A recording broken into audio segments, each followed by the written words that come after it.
그래서 지난 시간까지 단열 선도에 우리가 기온과 이슬점을 어떻게 기입하는지까지 해봤던 것 같아. 그 결과가 요거였는데 다들 이렇게 기입이 잘 되어 있는 거 맞지? 여기까지 했고, 그래서 이 기입된 단열 선도를 바탕으로 우리 단열 선도에서도 분석할 수 있는 여러 가지 온도에 관련된 개념, 또 습도에 관련된 개념, 그다음에 연식 구조와 관련된 여러 가지 고도, 그다음에 또 대기 안정도, 이렇게 크게 4가지 종류의 어떤 분석을 한번 해보려고 해. 그래서 먼저 우리가 이 단열 선도 상에서 알 수 있는 온도와 습도의 개념부터 알아보도록 하자. 먼저 혼합비 그리고 포화 혼합비 이 두 개에 대해서 알아보려고 하는데, 혼합비의 정의는 뭐였지? 기억이 나? 전주공기 1kg에 있는 수증기의 양이지. 그러면 이 혼합비가 크면 클수록 이 공기가 가지고 있는 수증기 양이 많다는 거잖아. 그 온도나 압력 하에서. 그럼 이것은 온도와 기온과 이슬점 중에 어떤 물리량과 관련이 있는 걸까? 이슬점과 조금 더 관련이 있지 않을까? 이슬점이 기온과 같아지면 상대 습도가 100%가 되잖아. 그만큼 이 공기가 가질 수 있는 포화 수증기 양이 곧 현재 수증기 양이 되었다는 얘기가 되고, 그렇기 때문에 이 혼합비를 단열 선도상에서 구할 때는 어떻게 하느냐? 주어진 공기의 등압선 위에 기온 이슬점 기입이 되었을 텐데, 그때 어떤 점을 지나는? 이슬점을 지나는 포화 혼합비선에 가. 이 포화 혼합비선은 단열 선도상에서 어떤 색이었어? 녹색이었지. 맞아. 그리고 포화 혼합비라는 것을 구하려면 이 공기가 가질 수 있는 최대의 수증기 양을 가지고 있다는 상황입니다. 그러려면은 어떤 점에서 포화 혼합비선을 체크하면 된다? 그 등압선 위에 있는 환경 기온선을 지나는 포화 혼합비선을 구하면 된다. 포화 혼합비선이 녹색의 점선이었지.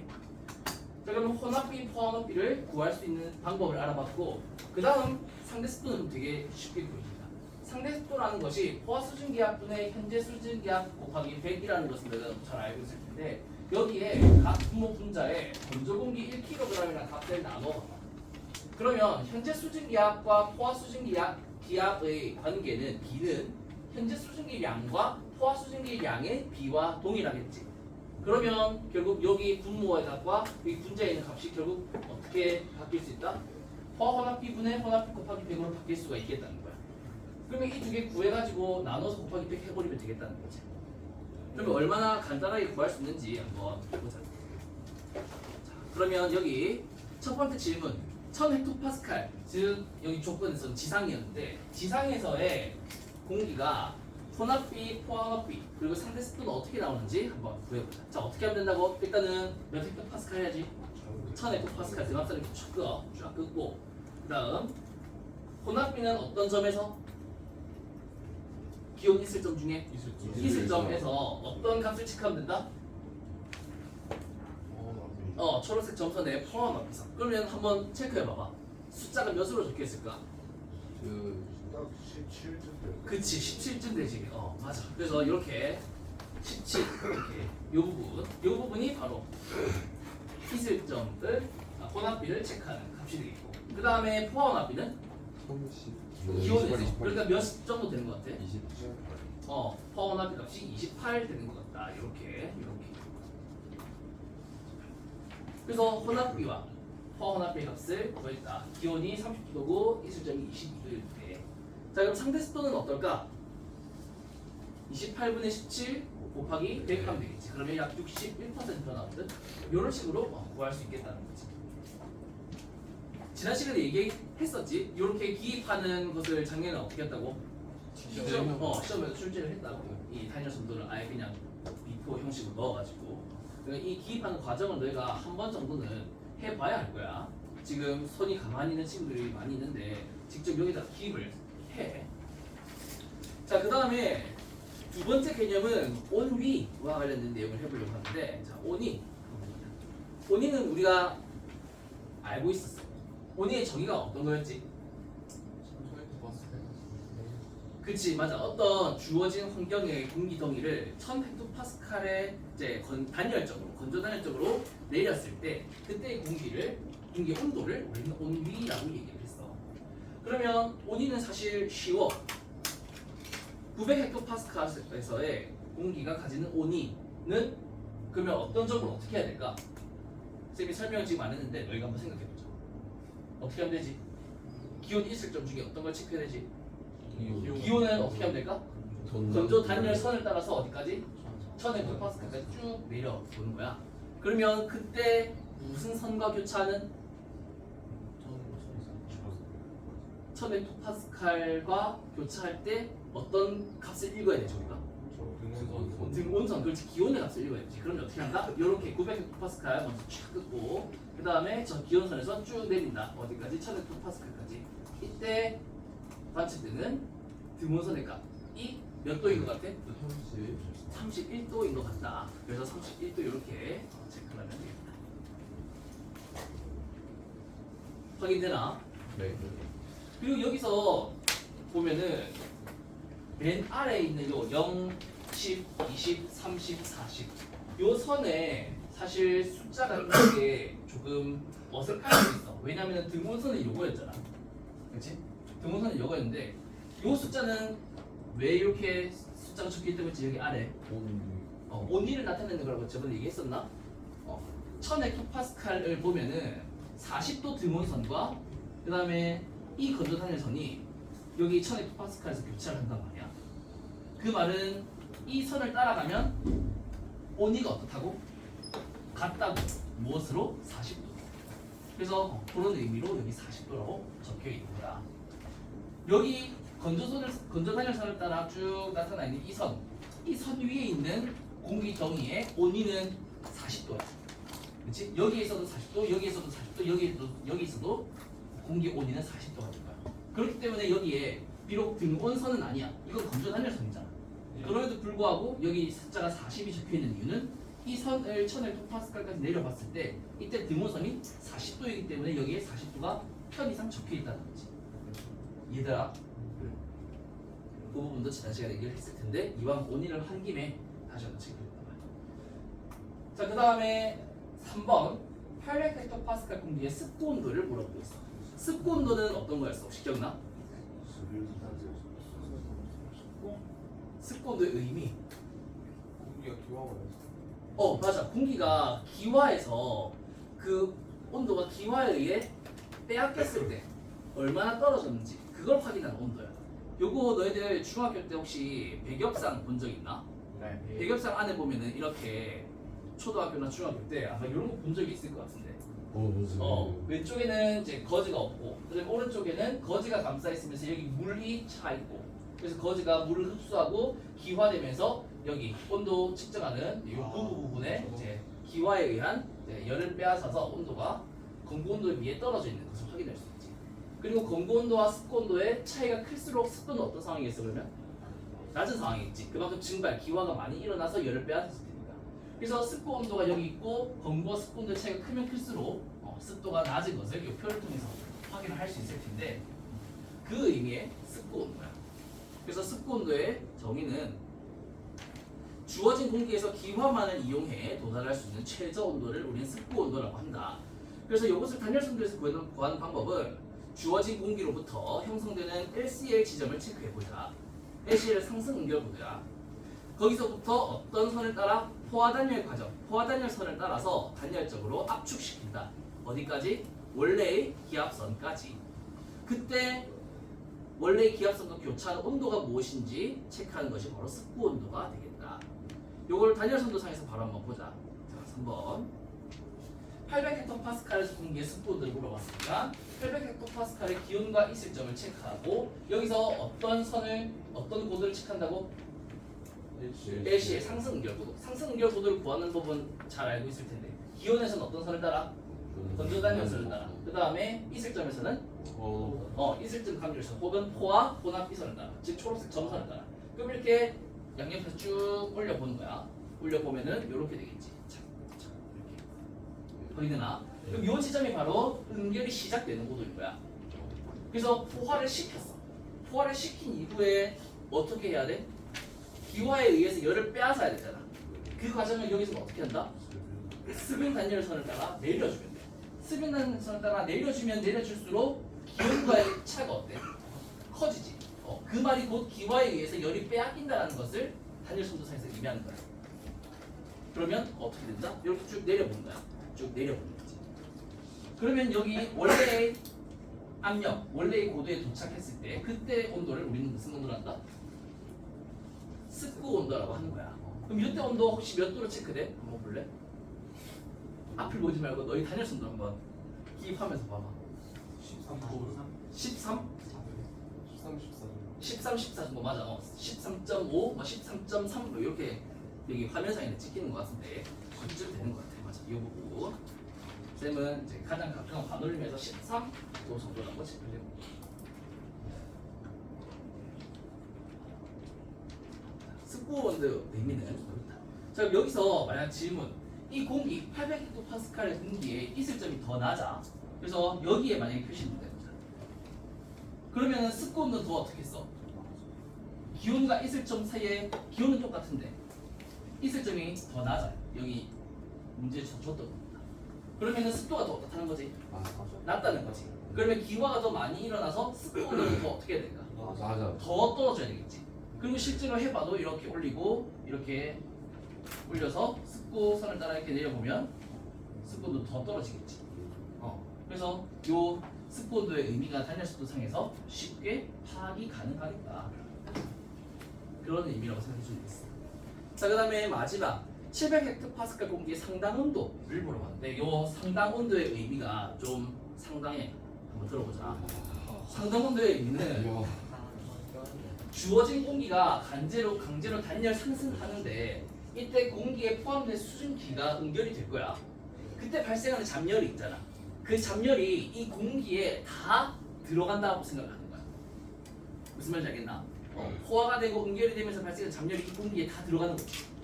그리고 다시 원래 구조로 내려왔을 때 그 공기가 가진 온도는 그럼 당연히 처음에 온도보다 어떻겠어? 높아져 있겠지. 잡열을 이 공기가 다 흡수한다는 거야. 그때 온도가 무엇인지를 체크해 보는 것이 바로 상당 온도의 개념이야. 그래서 모든 잡열이 편열로 전환되고 원래 기압 고도까지 단열 쪽으로 하강했을 때 온도를 의미한다. 그러면 어떻게 하면 될까? 단열 순도 사이에서 구하는 방법. 일단은 주어진 공기에서 포화를 시켜야 되니까 어떤 고도를 확인해 보자. 상승 응결 고도를 확인해 보자. 그리고 포화 단열 과정을 거쳐서 계속 응결시켜야 되니까 어떤 선을 따라서 포화 단열선을 따라서 쭉 위로 단열선도 위로 쭉 올려보는 거야. 그러면 응결되다가 더 이상 수증기가 응결될 게 없어. 그러면 스비 단열선을 따라 올라가는데 어느샌가 무슨 단열선과 똑같이 이어졌어? 건조 단열선과 똑같이 평행해지는 거야. 더 이상 잡열이 발생할 게 없으니까. 그 말이 결국 뭐다? 이제 다 응결을 시켰다는 거지. 건조 단열선과 나란해졌으니까. 그러면 거기서부터 어떤 선을 따라 쭉 내려오면 될까?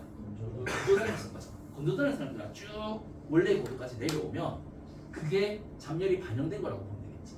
그래서 요걸 처음에 여기 700헥토파스칼에서의 상당 온도를 표현하려고 했는데 올리려고 하니 이 단열선도의 크기가 작아. 그래서 저기 앞에 처음 선생님이 단열선도를 소개했을 때 요런 선이 있었는데 자 여기 조그맣게 보이지? 여기 700헥토파스칼 대각선이거든. 그리고 여기 기온과 있을 점이 선생님이 얘기했던 12도와 3도로 여기 표시가 되어 있어. 그럼 여기서부터 첫 번째 상승 응결 고도를 체크한다. 저기 오른쪽 아래 한번 봐봐. 이렇게 상승 응결 고도 체크했다, 그렇지? 그 다음에 어떤 선을 따라 올린다? 수분 단열선을 따라 쭉 올린다. 올리다 보니까 너희에게 나눠준 이 빨간색 종이를 넘어서는 거야. 이 건조 단열선과 평행한 지점까지 올라가다 보니. 그래서 쭉 올렸어. 쭉 올려서 올리다 보니까 진짜 이 초록색 실선, 즉 스빈 단열선이 어느샌가 건조 단열선과 나란해져 버렸어. 요 지점 어느 한 200헥토파스칼부터 그게 보이거든. 250에서 200 사이. 그러면 쭉 올려서 여기서부터 어떻게 한다? 쭉 건조 단열선을 따라 쭉 내려온다. 쫙 이렇게. 그러면 처음에 기온보다 어때? 많이 높아졌지. 즉 요만큼의 차이가 이만큼 응결이 되면서 이 공기에 잡열이 다 이만큼의 온도에 반영이 됐다는 거야.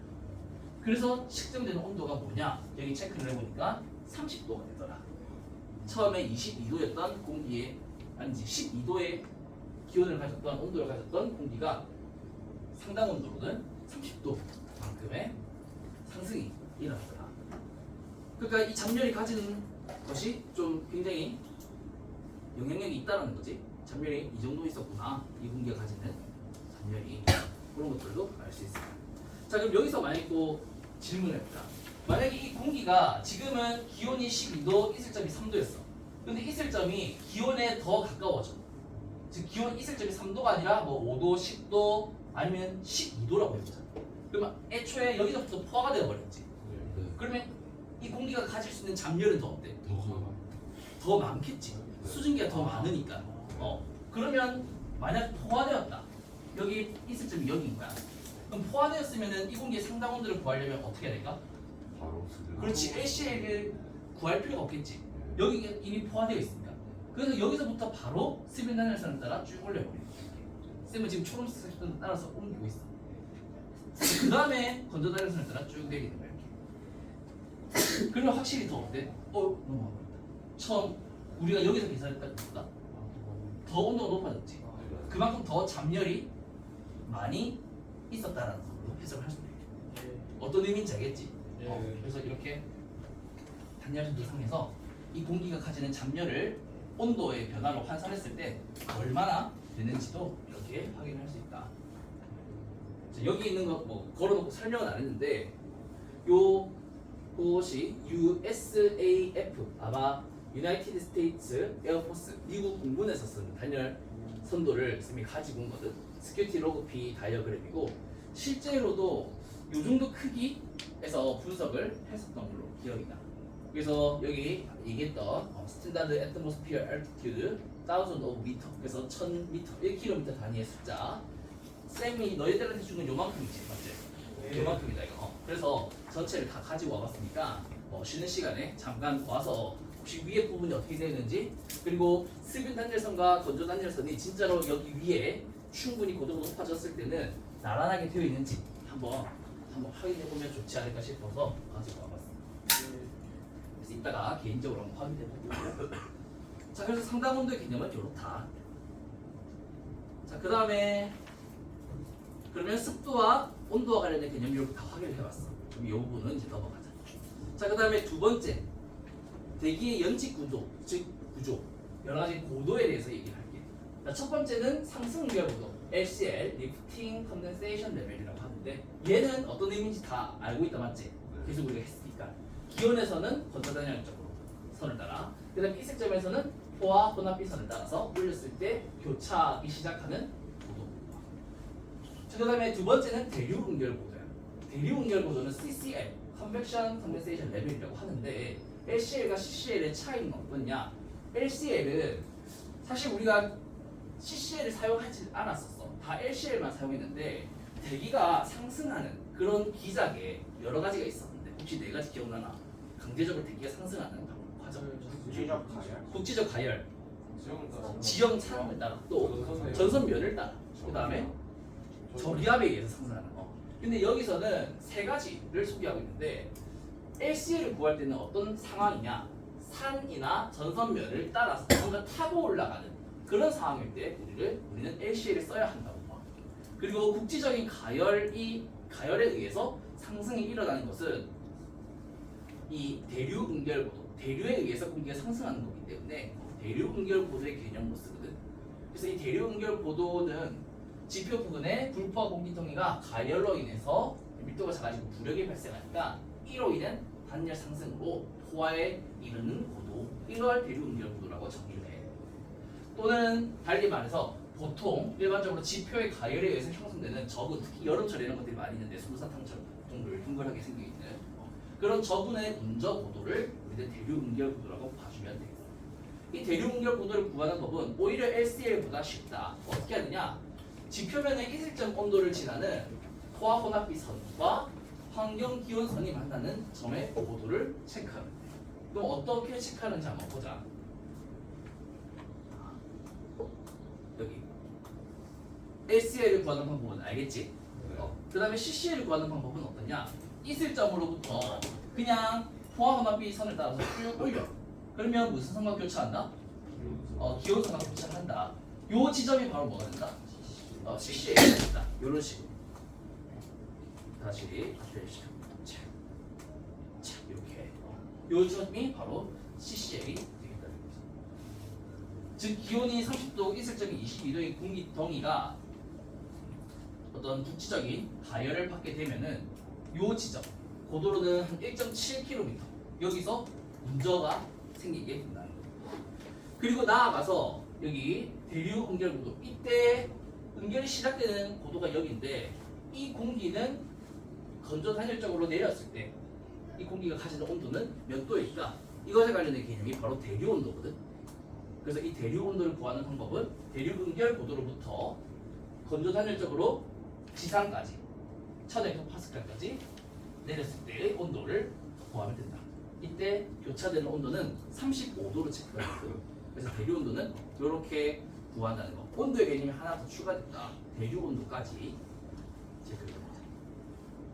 자, 그래서 LCL과 CCL 만약에 시험 문제에서 나오면은 너희가 둘 중에 하나의 방법으로 해야 되겠지.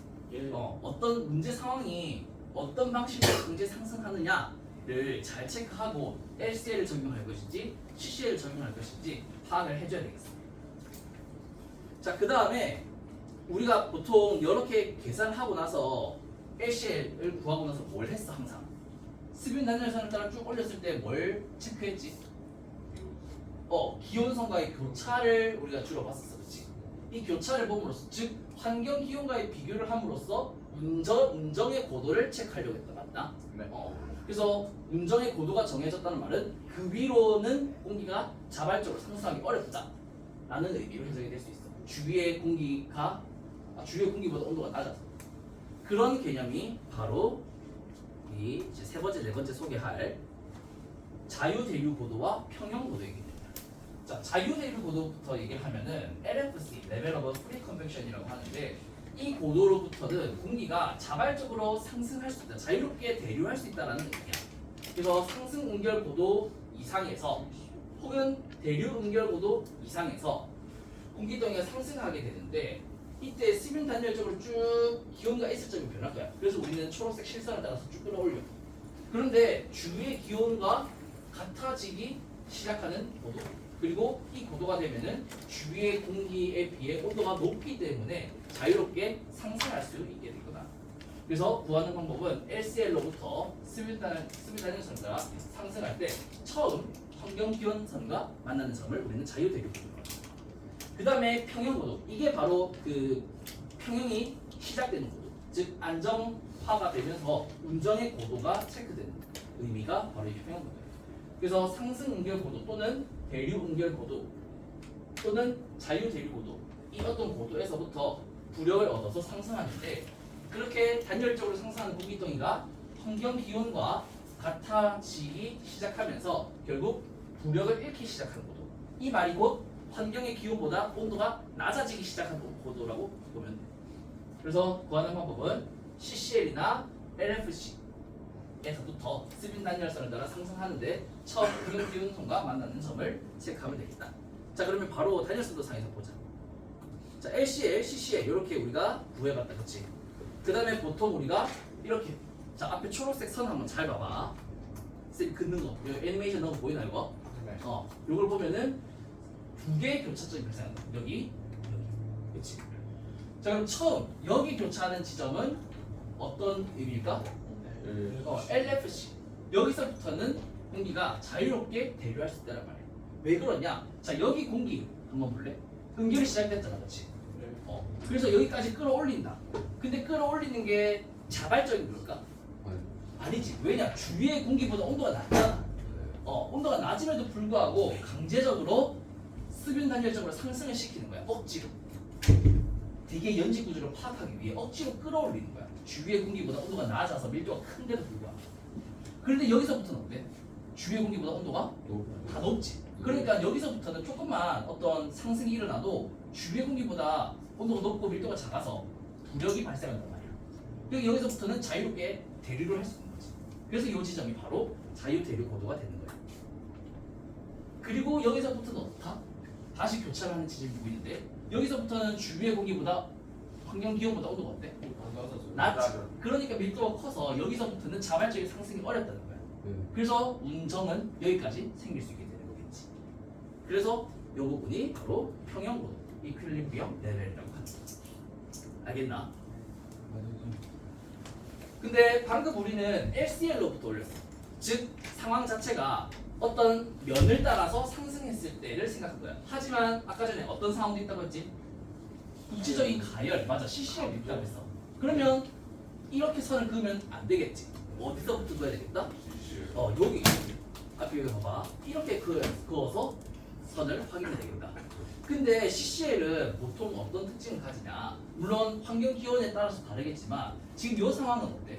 이 상황은 여기서부터 주위의 환경 기온보다 다 높아요. 높지. 다 높지.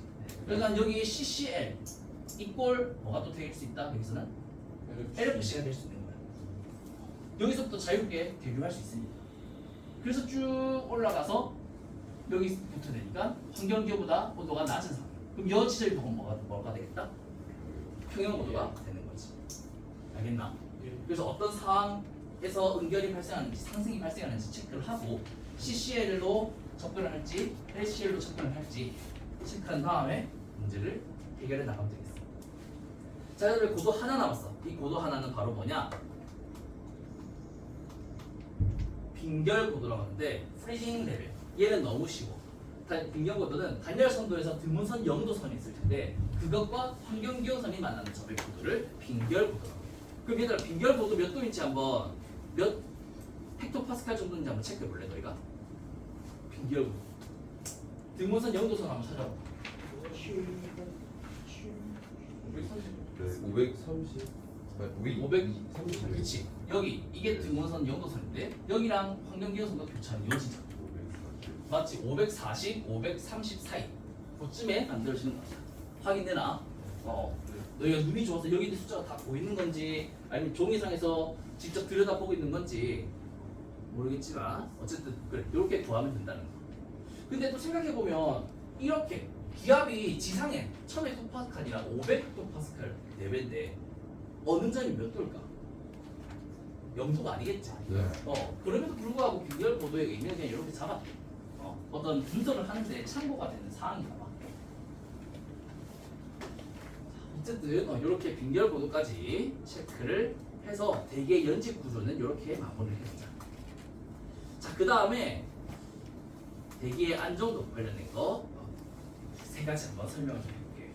첫 번째는 대류 가용 잠재 에너지 KEP라고 하는 거고, Convective Available Potential Energy.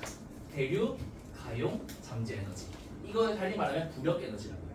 우리 단열 선도의 좋은 조건 중에 하나로 단열 선도상에서의 면적이 무엇과 관련이 있으면 좋겠다는 거지. 연력 에너지와 관련이 있으면 좋겠다는 거지. 그래서 이 면적, 이 KEP라고 하는 면적이 크면 클수록 얘가 부력 상승하려고 하는 의미를 가지게 돼. 그러면 대류 가용 잠재 에너지를 구하기 위해서는 어떻게 하면 되냐? 자유 대류 고도. 왜냐면 자유롭게 대류하기 시작하는 고도를 체크해야 되니까. LFC와 EL 사이에서 어떤 영역? 포화단열선과 환경기온선이 만나는 폐면적이 있을 텐데, 닫힌 면적이 있을 텐데 그 면적을 적분할까? 면적을 적분할까? 적분을 해서 생기는 면적. 그것을 우리는 KEP라고 한다. 그 다음에 반대로 대류 억제도라고 하는데 지표면에서부터 자유 대류 고도까지 우리가 공기를 어떻게 했어? 억지로 끌어올린 거잖아, 맞지? 그렇기 때문에 이것을 달리 말하면 이제 이만큼 끌어올리기 위해서 이만큼의 에너지가 필요하다는 거니까 이만큼의 에너지는 곧 대류를 억제하는 힘으로 환산을 할 수 있겠다. 그래서 대류 억제도 이제 Convective Inhibition이라고 하고 SIN이라고 불러. KEPC 이렇게 부른다. 그래서 이 면적을 어떻게 구해지냐? 지표면에서 자유 대류 고도까지, 그 다음에 건조 단열 및 포화 단열과 환경 기온선이 이루는 이제 면적을 생각하면 된다. 바로 보여줄게. 자, 여기서 이제 두 가지 생각할 수 있지만 편의상 CCL로 생각해보자. LCL로 생각해보자. 자, 그러면 자유 대류 고도 LFC가 요 지점부터잖아. 요 지점부터 여기 평행 고도, 즉 요 고도 사이에서는 이 수분 단열 변화에 따른 온도가 환경 기온보다 다 어때? 높지. 그래서 밀도가 작아서 부력이 발생할 수 있겠지. 그래서 여기를 자유 대류 고도라고 한다니까. 그럼 요만큼의 면적은 이 공기가 우리가 힘을 가하지 않아도 어떻게 하려고 해요? 스스로 올라가려고 하지. 그게 곧 부력 에너지라는 거야. 그래서 요만큼의 면적. 자, 봐봐. 요만큼의 면적. 요만큼의 면적이 바로 kF가 되는 거야. 그 다음에 우리는 지상으로부터 이 공기를 LFC까지 억지로 끌어올려봤어. 지상, 여기 1000헥토파스칼 지성에서부터 공기를 이렇게 건조단일 쪽으로 이렇게 스빈단일 쪽으로 올려봤다는 거지. 그리고 환경 기온보다 다 당연히 온도가 어때? 낮지. 그러니까 이만큼은 우리가 얼마만큼의 에너지를 더 써서 올린 거니 대류를 억제하려는 힘이라고 봐도 되겠다. 그래서 요만큼의 면적. 노란색으로 되는 거 봐봐. 이만큼의 면적. 이만큼의 면적이 뭐가 될까? C이 된다. 그래서 K4와 C의 면적이 이렇게 체크가 된다는 것을 확인해보자. 그리고 마지막 하나만 더. 이거는 대기의 안정도를 실질적으로 좀 분석하는 여러 가지 지수, 인덱스 중에 하나인데 그 중에 조금 분석하기 수월한 SSI, 쇼월트 지수를 소개할게. 이 쇼월트 지수는 어떤 특정 고도와 고도 사이에 대기가 얼마나 안정한가 불안정한가를 이제 수치로 이렇게 경험적으로 나타낸 건데 예를 들어서 하나만 소개할게. 850에서 500이라는 쇼월트 지수가 있어. 이 말은 850헥토파스칼과 500헥토파스칼 사이의 안정도를 의미하고 구하는 방법은 850헥토파스칼로부터 단열적으로 형성되는 LCL이 만들어질 거야. 지금 이렇게 올려가지고 거기서 스빈 단열선을 따라 쭉 올라가봐. 쭉 올라가서 어디까지? 500헥토파스칼까지. 그러면 그때 500헥토파스칼에서의 온도가 구해지겠지. 이걸 T라고 할게. 너 T야? 그 T야. 그치? 그리고 500헥토파스칼 전에 실제 기온을 T500이라고 할게. 그래서 T500 빼기 T를 우리는 이 쇼월터 지수 850, 500이라고 부르는 거야. 그리고 그 숫자가 무엇이냐에 따라서 내로의 가능성을 예상할 수 있는 건데 이 숫자가 어떨수록 더 위험한 것 같아? 작을수록. 그럼 왜 더 작으면 위험한지 한번 다이어서 상해보자. 자, 여기서부터 해볼게. 자, 850 여기 등압선 껐거든. 여기서부터 확인되는 기온과 있을 점이 있을 텐데 여기서 무엇을? LCL을 먼저 체크를 한다. 이렇게 확인되지? 예. 그 다음에 여기서부터 스빈 단열점을 쭉 올린다. 어디까지? 500헥토파스칼까지. 그러면 500헥토파스칼 몇과 만나는 요 기온선. 기온선이 몇 도로 확인되냐? 그러면 영하 6도로 확인되거든. 이게 T인 거야. 그 다음에 이 500헥토파스칼에서의 기온이 바로 TA. 요게 영하 3도입니다. 그래서 어디에서 어디를 뺀다? 500도에서 500도에서 T500에서 T500 여기에서 여기를 뺀다. 예. 그럼 마이너스 3 빼기 마이너스 6이 마이너스 6 이게 바로 SSI 이제 850에서 500에 해당하는 값이 되겠지. 그 값이 뭐다? 3이 되는 것 같아. 이 상황에서는. 그럼 3이라는 것은 어떤 의미인 것 같아? 안정한 그렇지. 위험한 얘기 아닌 것 같지. 위험한 얘기는 아니다. 자, 그런데 여기서 만약에 TA가 마이너스 3이 아니라 예를 들어 마이너스 5라고 해볼게. 여기 TA가 마이너스 5. 그러면은 얘가 이렇게 단열선도가 만들어져야 했을 거야, 그렇지? 그러면 K표의 면적이 어때? 더 커지지. 그러면 부력 에너지가 크니까 불안정도가 어떻게 되겠어? 더 높아지겠지. 그러면 사실 850에서 500 사이에 요 면적이 더 커지니까 더 어떻게 써? 외부의 발생 가능성이 더 커지겠지. 그리고 이때 TA가 지금 마이너스 5라고 쌤이 임의로 붙였는데 그러면 마이너스 5 빼기 마이너스 6이라고 하니까 뭐가 돼? 1이 되지. 맞나? 그럼 SSI 값이 더 작아졌지. 그러면 더 어떻다고 했어? 이 값이 작아질수록 더 불안정하고 위험하다고 했잖아. 그러니까 상호 관계가 이해되지. 온도를 낮춰봤더니 케이프가 면적이 넓어지네. 그리고 부력 에너지가 크다는 말이고 이렇게 연직 방향으로 대류가 활발할수록 더 내로의 발생 가능성은 커질 테니까 이런 SSI 값도 작아진다는 것을 알 수 있겠다는 거지. TA-T 값이 작아진다는 것이 곧 위험해진다는 의미를 내포한다고 소개를 했으니까 여기 앞에 수치에서 얘들아 그래서 이 쇼월터 지수의 값도 너희가 어떻게 체크하면 되는지 한번 확인해 봐주면 자 자, 이렇게 해서 연력학적 과정까지 한번 다 살펴봤어. 여기 Q10번, 11번, Q12번. 요거는 너희 쌤이 나눠준 자료도 질문이 소개되어 있다, 맞지? 그래서 단열 수도 다 나타내 봤을 거라고 생각을 해. 맞나? 어떻게 하는지 글로 보면 조금 어려울 수 있으니까 실제 이 상황에서 분석을 하는 방법을 잘 체크해 주면 좋겠다. 자, 그래서 이렇게 되게 단열 순도에서 분석할 수 있는 것들을 다 한번 분석을 해볼까. 자, 그래서 이렇게 SSI 지수가 3, 여기서 이걸 배터리 3이다 라는 것도 표시를 해놓고 넘어가자.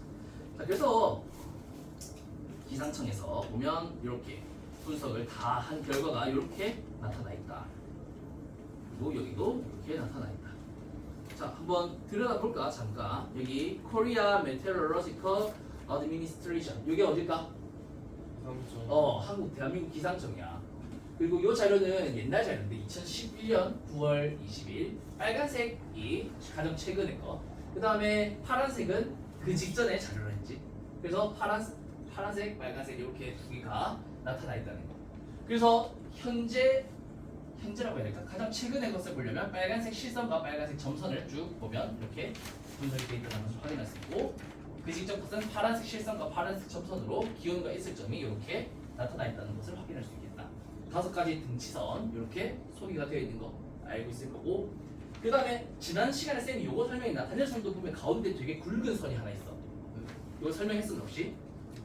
안 했었나? 단열선도 상에서 굉장히 굵은 선이 하나 이렇게 보인다. 이렇게 쫙 올라가 있는 거. 네. 이게 뭐라고 되어 있어? 표준되어 있어. 이게 뭘까? 우리가 통합과학 때 배웠던, 그리고 초등학교, 중학교 때도 배웠을 거라고 생각이 되는 대륙권, 성층권, 중간권, 열권. 이 기온이 있지. 즉 우리 전 지구상의 표준 대기를 이렇게 나타낸 거야. 즉 어느 고도에서는 평균적으로 기온이 요만큼이다라는 것을 나타낸 거야. 대륙권, 성층권, 더 올라가면 이제 중간권, 열권이 있을 텐데 단열선도상에서는 이렇게 대륙권, 성층권 정도까지만 나타나 있다. 여기 나와 있길래 한번 얘기를 해봤거든요.